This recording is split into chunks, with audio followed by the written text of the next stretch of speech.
สวัสดีจ้าพ่อแม่พี่น้องวันนี้นะคะดิฉันเสนอนะคะขนมจีนน้ำยาปูจ้าสูตรผักใต้นะคะปูสดๆพี่น้องวันนี้ฉาดร้อยนะคะเนื้อย่างน้ำยาปูเน้นๆนะคะสตอก็เน้นๆนะคะต้องผักเนาะกินกับผักเนาะเยอะๆโอ้อร่อยชื่นใจน้ำยาปูนะคะมาลองชิมแรกเลยพี่น้อง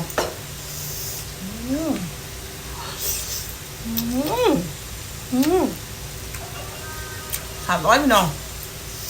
น้ำยาปูก็ต้องกินกับหยอดบงหัวโขกนะคะยอดมะม่วงหิมพานต์น้ำยาปูนะคะเข้ากันมากเลยค่ะกับยอดมะม่วงหิมพานต์นะคะบ้านนางแอนภาคใต้ก็เรียกอะหยอดบงหัวโขกพี่น้อง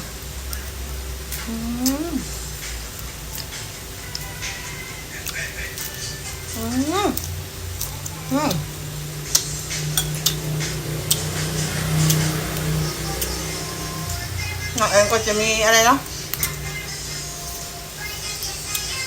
ยอดมันปูค่ะมันยอดมันย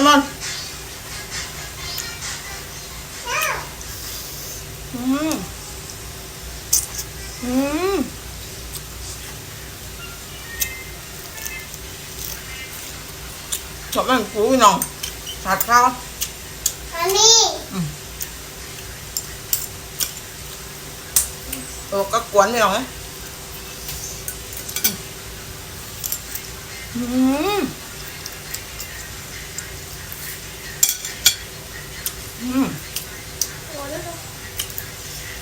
ผักหงอกบ้าน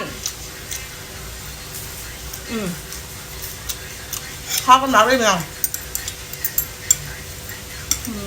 สตอผักหงอกบ้านนะคะ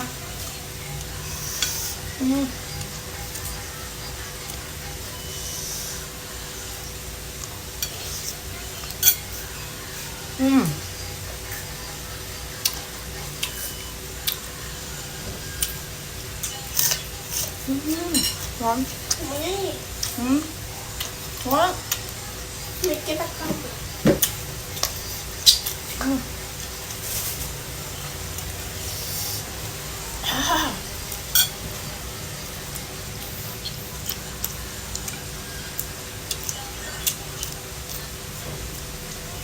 ไอ้หัวกระเพราไม่ค่อยสวยนะคะ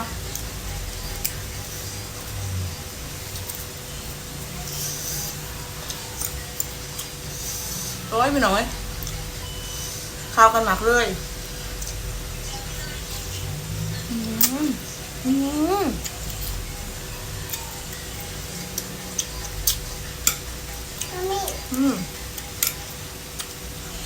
เข้ากันมากเลยกับใบโหระพา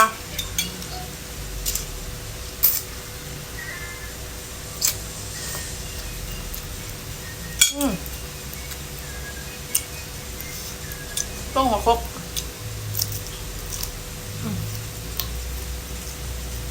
อร่อยมาก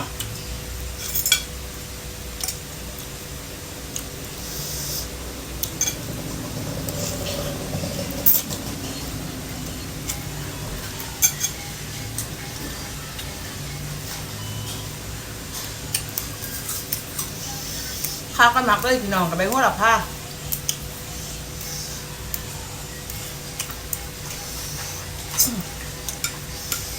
ขนมจีนต้องผักเยอะๆนะคะผักน้อยเยอะบ่ร้อย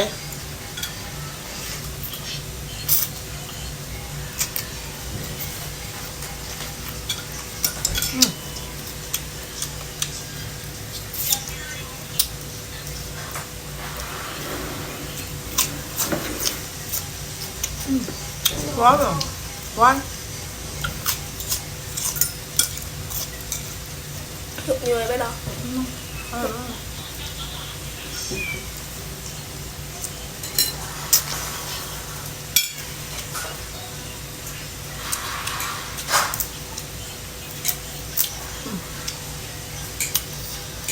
หัวบก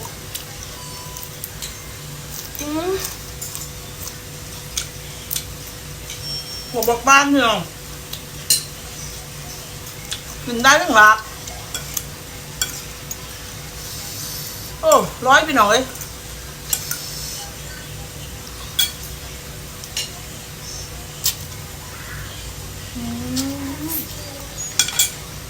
อร่อยมาก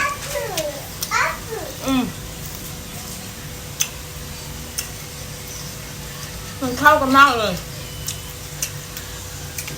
ฟินไหมฟินมันปูกับข้าว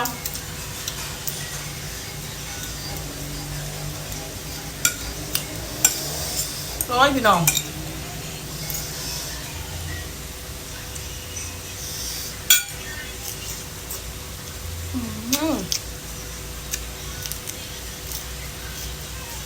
ขอดไว้